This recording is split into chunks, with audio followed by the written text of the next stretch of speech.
Hey, where the hell are you right now? Well, who knows? Don't mess with me. There's nothing of ours in the house. What's going on? Well, that's because I took all of my stuff and left. Huh? I don't understand. Why would you do that? Well, we got divorced, so there's nothing strange about me leaving, right? Huh? Divorced? I filed the divorce papers. What? My name is Claire, a 35-year-old high school student. Just kidding. I'm actually an office worker. I have a husband named Evan, and we've been married for 5 years. Evan used to work as a company employee, but he quit his job about 2 years ago and started his own business. However, the business hasn't been doing well, and we've been in the red for the past 2 years. But my income is pretty good, so we're managing to get by. Our relationship as a couple is average, not particularly bad. The problem that I feel is the horrible attitude of my mother-in-law and sister-in-law who live in my husband's family home. Every time I meet with my mother-in-law and sister-in-law, they mock my appearance and complain about something. Each time, I feel sad and stressed. My in-laws' home is about a 10-minute drive from the apartment where my husband and I currently live, and my husband often takes me there. At the beginning of our marriage, I put up with going to my in-laws' house for my husband's sake. But their bullying has gotten too much recently, so I've started to talk back. Even so, my mother-in-law and sister-in-law don't back down. And my mother-in-law and sister-in-law, they always try to extort money from me for something. Hey Claire, I have a friend's birthday coming up. I want to buy a present, so could you give me $500? Huh? $500? What are you buying?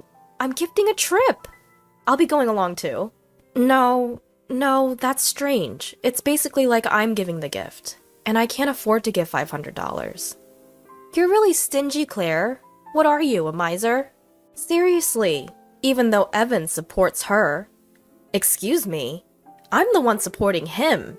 My husband hasn't contributed 1 cent to our living expenses in the past year. And you, sister-in-law, get a job. You're a NEET at your age. Why does my mother-in-law accept my sister-in-law's NEET status? I wanted to spill out all of these thoughts, but my husband interrupted. Hey Claire, I have a friend's birthday coming up. I want to buy a present, so could you give me $500?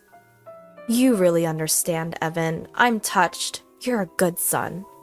Then can I also get about $300? There's something I want. Sure, that's fine. Claire, you should have about $300 in your wallet, right? Come on, give it to her quickly. Whether it was due to his pride, my husband made me hand over the money to my sister-in-law without any hesitation.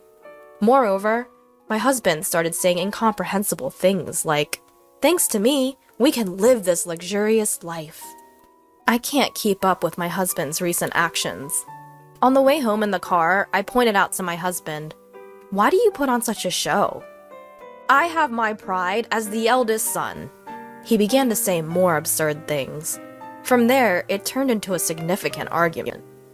Basically, once you give them money, they start to become overbearing. What's wrong with making my own mother happy? We can't afford to live that luxuriously, you know? Do you understand? You're not contributing at all to our living expenses. So what? We got quite a bonus this summer. Don't rely on that. That money is for savings. Since then, my husband and I have completely fallen out and often fight. How can my husband act so arrogantly while still running a deficit? Why can't he stand not being in a position above me? His bad points started to stand out more and more. I thought there was no need for me to do things I disliked for such a guy. So when my husband recently said, "Hey, we're going to my mom's," I've replied, "Go by yourself." My husband started spouting some strange theory, saying, "What are you talking about? It's normal for the wife to come too." But when I retorted, "So you're abnormal because you don't come when we go to my parents' house," he clicked his tongue and said, "Do whatever you want," then went back to his parents' house alone. A weekend free from my mother-in-law and sister-in-law. How comfortable and pleasant that is. Since I had time to myself, I did a lot of groundwork for my dream. That dream is to buy my own home. I gathered information online and ordered pamphlets. My dreams and hopes were expanding. I was excited just thinking about the new house. I want to furnish it with these kinds of items. While gathering information about furniture like sofas online, I imagined placing the furniture I chose with care in my new house over and over again. Doing such things, time flew by, and before I knew it, it was evening, and my husband had returned. Oh, welcome back. Huh? Oh, is he still angry? How petty. He should be more mature as a man. I had no intention of pleasing my husband, so I didn't speak to him after that, and started making dinner. Then my husband suddenly started talking. You've been pretty cheeky lately. Huh? You're defying me, saying you don't want to meet my mother and the rest. Defying? We're equals as a couple. Plus, your mother and the others always pick on me, so I don't want to go to your parents' house anymore. That's what I'm saying is cheeky. Normally, wives listen to their husbands. If you say you can't do that, it's divorce. Huh? Divorce? Ha! Surprised? You don't want to be divorced by me, do you? But I'm seriously angry at you. I've already signed my part, so it's ready to be submitted at any time. I'll let it slide just this once. But if you defy me next time, it'll be an immediate divorce. Reflect on that. Saying that, my husband smirked and ordered, I'm going to take a bath. Hurry up and make dinner. Once I confirmed he was in the bath, I couldn't help but cheer. Yes! Now I can break up with that man anytime. I made dinner in high spirits. From then on, I worked hard to save money. I was almost ready to pay the down payment. It was hard to keep my excitement hidden, to stop my face from smiling, but in front of my husband, I did my best to keep calm. And finally, I bought a house under my own name. All that's left is to get a divorce after the house is finished, and leave the house where I live with my husband. I started packing my things, little by little, without my husband noticing, and sent them to my parents' house for the time being. I had told my parents everything, and they understood my situation. And finally, the house was completed.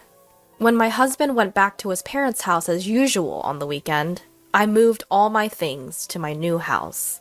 The new house is very comfortable, and both the interior and exterior are just as I imagined.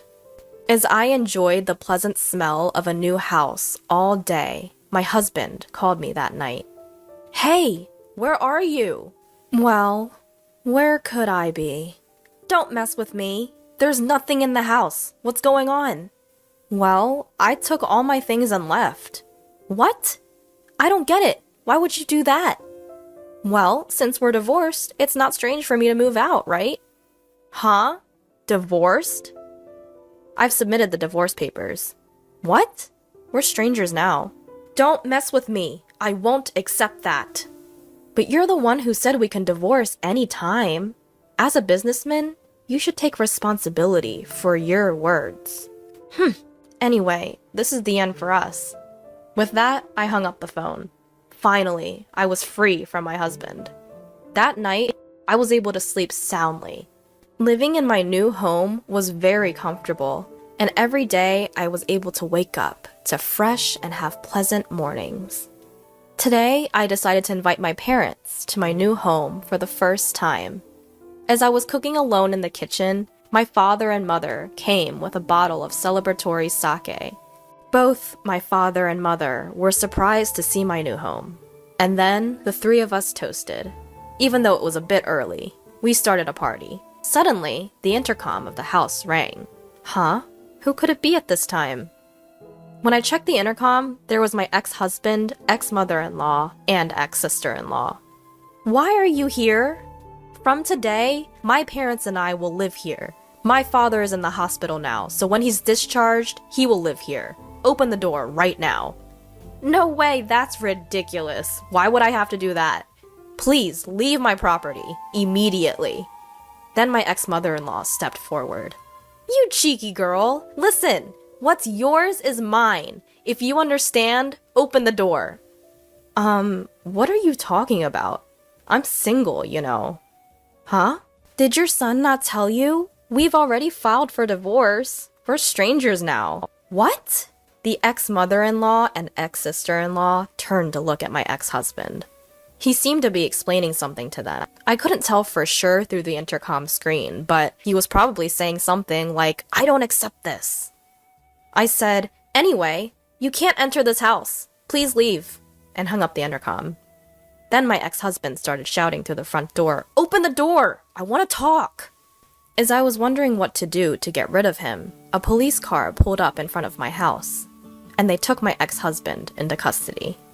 The police seemed to have taken him into custody. When I opened the front door, I saw my ex-husband being pinned to the ground, desperately resisting. It hurts! Why is this happening to me?" My ex-mother-in-law and ex-sister-in-law were shocked to learn that their son was divorced and stood there, stunned. They weren't arrested, but they were escorted away in the police car. After watching my ex-husband and his family being taken away, I went back inside the house. I wonder who called the cops. Then my father made a peace sign. In situations like this, you call the police immediately. Trust my always calm dad. We resumed our party with a fresh round of drinks. As for how my ex-husband found out where I live, it seems he followed me home from work. Because he confessed to stalking me, if he shows up again, he'll be arrested on the spot. With his timid personality, he probably won't come near this house again.